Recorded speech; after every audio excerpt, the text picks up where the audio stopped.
Hello, what a wonderful morning. Time check is 7 a.m. in the morning. Medyo ako po ngayon ay na-late pero hindi. Actually, kanina pa po dahil I ordered some lomi. Medyo loming Batangas dyan lang po sa aming tapat.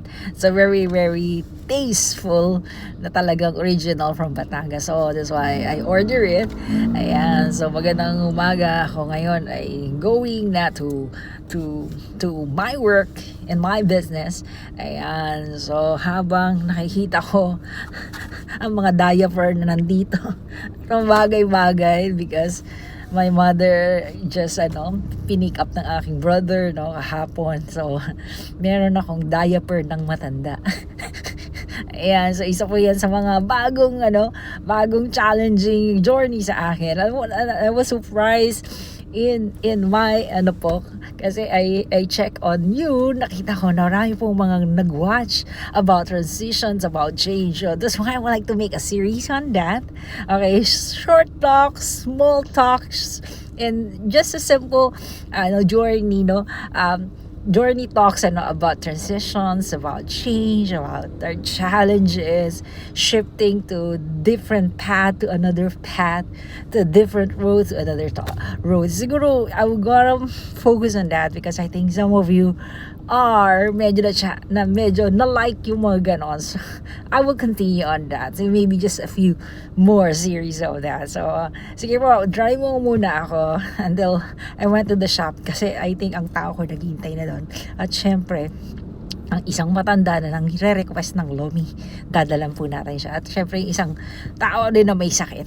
Okay, lahat na pagbibigyan na natin para gumaling, lumakas.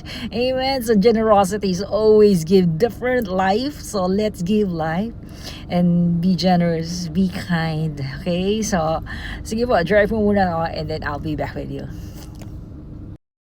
Okay, we are here right now. Ayan, so tayo po ngayon ay nandito na, magpa-park na. Ayan, we just arrived at the shop. Thank you, Lord. Okay, so let's continue our talk. Siguro, kausapin ko lang yung aking staff kasi nandyan na siya. I'm late today, but thank God I was able to arrive. Actually, I wake up early morning and do some reflections and, of course, personal devotions. Actually, I was stuck on I have so many things in my mind yesterday, doing my numbers and checking so many things that I missed, and I missed a lot and messed a lot. Okay, wrong decision, wrong actions, wrong moves leads me to paying the stress, paying it with stress. And ito yung consequence ng sabi nga natin not aligning ourselves and putting things into order, and karamihan ng mga problema sinisisi natin sa Diyos, pero ang truth is hindi naman talaga Diyos ang may problema.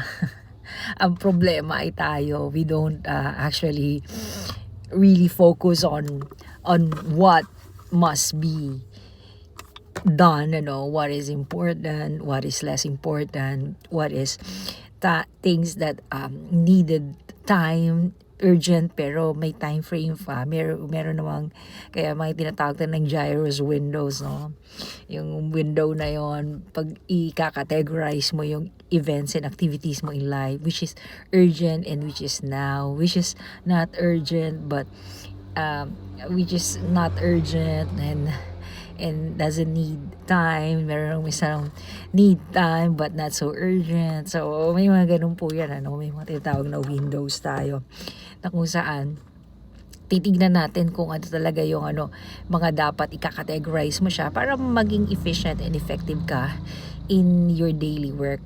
Sometimes ang daming, katulad me, I read so many books, ang dami ko pong minasa, pero totoo lang po, the implementations is always a challenging one. Implement mo na, this is it, yun yung pinaka-challenge, Kaya nga, pag hindi ka ready, lalo na pag the situation strikes you, like I said, some of you may be doing transitions, and maybe to some of your OFWs wants to go home, and some of you went into a new country doing migrations.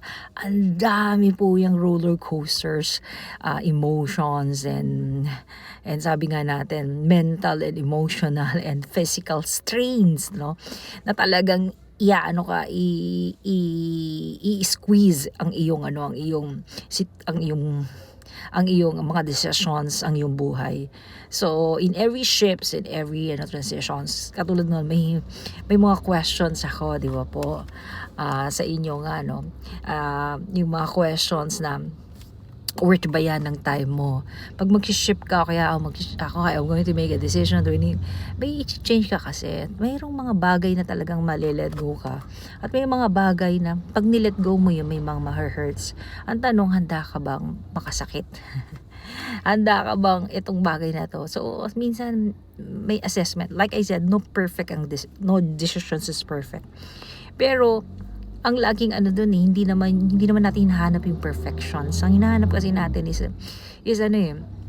ito bang decisions na gagawin mo, shift or changing na gagawin mo is nagli-leads you into your growth, nagli-leads you to a deeper purpose, nagli-leads you to go deeper sa iyong pagkatao, lumalalim ka ba sa iyong pagkatao.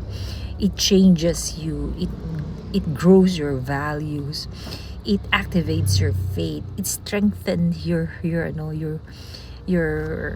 love and hope in God, no? So lahat po yan kaya nga sometimes people wants change pero they are not willing to pay yung kalakip ng change na yon. So kung handa po tayo, even in the physical, kung gusto mong pumayat, pataba ka, gusto mong pumayat, ako, nalus yung aking after going to Malaysia, nag-speak kami ng mag-asawa nun.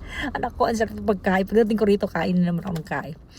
Pero ngayon, I would like to gear up again. Ang challenging po. Ang tanong, kaya ba natin harapin yung mga challenges na yun?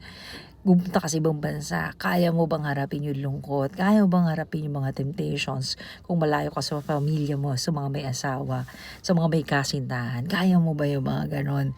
Yung mental, emotional, stretching and strains na talagang ihilahin ka. At minsan, to the point of the end of yourself, hanggang sa nawala ka na, nasa na ako, sino na ako? Pero huwag ka mag-alala, part yun ng changes. Part ng change is malilito ka, nalilito yung identity mo. Sino na ba ako? Hindi dahil sa wala kang directions, lalo na pag dinesisyonan mo ng mag-change, hindi nawalan ka ng directions. Actually, binabago ka niyan at nagka-calibrate ka. Alam mo ba yung computer? May pa po ang computer pagka parang nagbabra, humihinto-hinto. Kasi nagka-calibrate ka na. So if you are in that situation, at nakikita mo, yes, ito yung sa akin, then move. Remove your fear. Stop worrying. Let God be God in you. Pray and trust His will. Okay, so again, I hope that every one of you, mag-party po tayo nito. I hope every one of you will have a wonderful day and be strong. Ang change at ang move is only for the brave. So be brave, everyone. Okay? Ask for God's wisdom. And then when you pray, be brave enough to step forward and take action. Again, God bless you, everyone. Have a wonderful day. Bye-bye.